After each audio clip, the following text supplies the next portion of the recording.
নমস্কার, আমি doctor major Narayan Bhattacharya, আসল হেলথে আপনাদেরকে স্বাগত।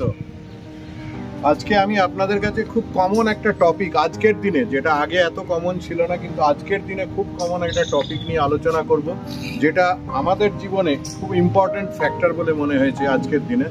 আপনারা অনেকেই শুনেছেন, এটা নতুন কিছু ব্যাপার নয়, যে হার্ট ফেলিওর, চারিদিকে একটা হার্ট ফেলিওর রব উঠে গেছে। ডাক্তারবাবুরাও খুব এটা নিয়ে খুব ব্যস্ত হয়ে পড়েছেন যে হার্ট ফেলিওর। তো এই হার্ট ফেলিওর ব্যাপারটা কি? হার্ট ফেলিওর আপনারা শুনলে অবাক হবেন যে আজকের দিনে আমাদের প্রায় 1% অ্যাডাল্ট পপুলেশন ডিরেক্টলি তারা হার্ট ফেলিওর পেশেন্ট। অ্যাডাল্ট 1% মানে হচ্ছে আমাদের দেশে প্রায় 1 কোটি প্রায় পপুলেশন, মানে আমাদের দেশে প্রায় 1 কোটি মানুষ হার্ট ফেলিওরে সাফার করছেন। এর কারণটা হচ্ছে অনেক কটা ডিজিজেরই ফাইনাল কমন পাথওয়ে হচ্ছে হার্ট ফেলিওর। যেমন হার্ট ডিজিজ, যে কোনো ধরনের হার্ট ডিজিজ, তার ফাইনাল কমন পাথওয়ে হচ্ছে, যেমন কারোর হাইপার টেনশন আছে, প্রেসার অনেক বেশি আছে, সেটার থেকে হার্ট ফেলিওর হতে পারে। কারোর হার্ট অ্যাটাক হয়েছে, হার্ট অ্যাটাক হয়ে মায়োকার্ডিয়াল ইসকেমিয়া ইনফ্রাকশন হয়েছে, হার্টের টিস্যু মারা গেছে, হার্টের পাম্পিং ক্যাপাসিটি কমে গেছে, হার্ট ফেলিওর হয়ে গেছে। কারোর ভালভুলার হার্ট ডিজিজ আছে, রিউম্যাটিক ফিভার বা এসব কারোর ছোটোবেলায় হয়েছে, তার জন্য তার হার্ট ফেলিওর হয়ে যেতে পারে। এছাড়া কারোর ডায়ালেটেড কার্ডিওমায়োপ্যাথি আছে, তার জন্য হার্ট ফেলিওর হতে পারে।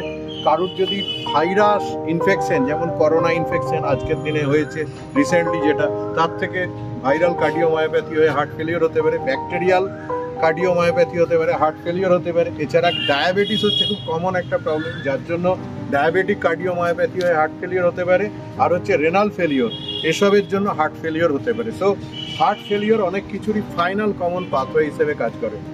এবারে আমার যে হার্ট ফেলিওর স্ট্যাটিস্টিক্স আমার দেশে, যেটা আমি বললাম যে 1% মাত্র, এটা কিন্তু আমাদের হচ্ছে টিপ অফ দ্য আইসবার্গ বলা যেতে পারে। কারণ আমাদের স্ট্যাটিস্টিক্যাল সিস্টেম এত স্ট্রং নয়, বা আমরা এতটা ভালো ধরতে পারি না যে আমাদের কোন পেশেন্টের হার্ট ফেলিওর ডিটেক্টেড হয়েছে। সব পেশেন্টের হার্ট ফেলিওর ডিটেক্টেড হয় না।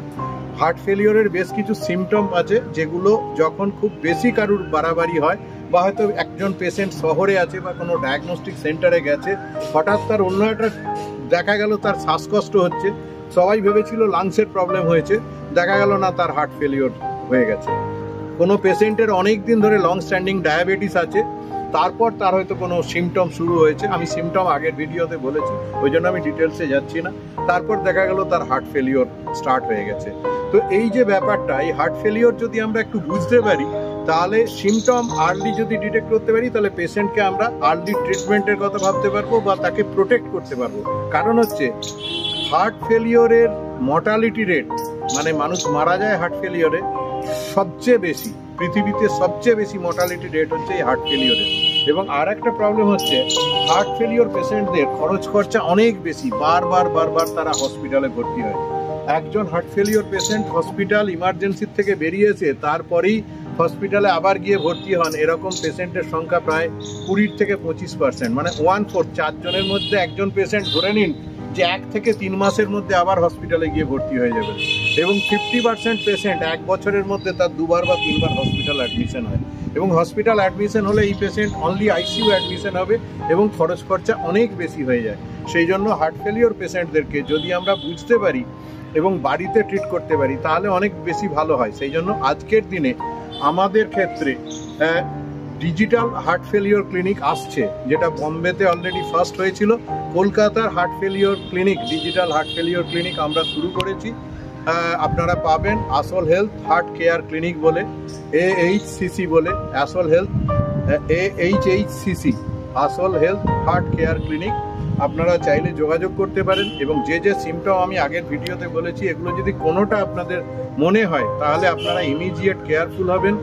আমরা একজন পেশেন্টকে বাড়িতে মনিটর করতে পারি উইথ ডিজিটাল সিস্টেম। আজকের দিনে আপনারা জানেন যে ডিজিটাল প্ল্যাটফর্ম এত স্ট্রং হয়েছে, আজকের দিনে AI আসতে শুরু করেছে।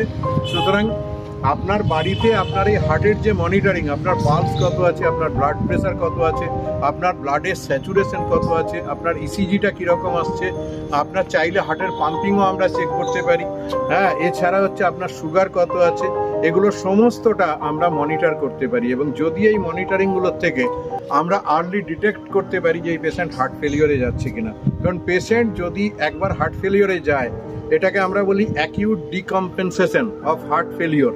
মানে একজন পেশেন্ট মোটামুটি একটা স্টেবিলিটি নিয়ে আছে, তার নর্মাল কোয়ালিটি অফ লাইফ আছে, হাঁটা চলা করছে, খাচ্ছে টাচ্ছে, সুস্থ সবল আছে, কিন্তু পেশেন্টটা হঠাৎ করে খারাপ হয়ে যেতে পারে। তো এই হঠাৎ করে খারাপ হওয়া আর ভালো থাকার মধ্যে একটা পিরিয়ড পাওয়া যায়, যেটা যদি আমরা এই পেশেন্টটাকে মনিটর করি তাহলে আমরা আগেই বুঝতে পারবো যে এই পেশেন্টের ডিকম্পেনসেশন শুরু হয়েছে, মানে যে কম্পেনসেটেড স্টেজটা ছিল সেই কম্পেনসেটেড স্টেজটা নষ্ট হতে চলেছে। তখন আমরা যদি মানে খুব তাড়াতাড়ি করে ইন্টারভিন করি, আমরা যদি পেশেন্টকে কেয়ার করি, তাহলে ওই হার্ট ফেলিওরটাকে আমরা রুখে দিতে পারবো। তাহলে পেশেন্ট বাড়িতেই সুস্থ হয়ে যেতে পারবে এবং পেশেন্টকে হসপিটালে যাওয়ার দরকার হবে না। সুতরাং এইটা যদি আপনারা একটু কেয়ার করে, একটু খেয়াল রেখে, যে পেশেন্টকে আপনার যে অ্যাটেন্ডেন্ট আছেন তিনি যদি খেয়াল রাখেন, বা এই যে ডিজিটাল যে মনিটরিংটা, এটা আমাদের সাথে যোগাযোগ করলে আমরা ডিজিটাল মনিটরিং আপনাদেরকে দিয়ে দেবো। এটা আমাদের অল ইন্ডিয়া মনিটরিং হয়, এরকম নয় যে শুধু এখানে, অল ইন্ডিয়া যেখানে, কারণ আমার পেশেন্ট অল ইন্ডিয়া এবং ইন্ডিয়ার বাইরে, সেই জন্য আমার এটা খুব কাজে লাগে। আমার বিভিন্ন স্টেটের বিভিন্ন জায়গা, মেনলি একটু শহর জায়গা হলেই হবে, আমাদের অলমোস্ট এভরি সিটিতে আমাদের এটা কভারেজ আছে। এর সাথে কাউন্সিলার আছে, সে আপনাকে জিজ্ঞেস করবে, বোঝাবে, কোনো সুবিধে হচ্ছে সেটা আলোচনা করবে। এছাড়া হচ্ছে অ্যাম্বুলেন্স চাইলে আমরা ইমিডিয়েট অ্যাম্বুলেন্স প্রোভাইড করতে পারি, অ্যাম্বুলেন্সের সাথে ডাক্তার চাইলে প্রোভাইড করা যাবে, এবং আপনাদের চাইলে কোন হসপিটালে বা কিছু তার ইনফরমেশন আমরা দিতে পারি।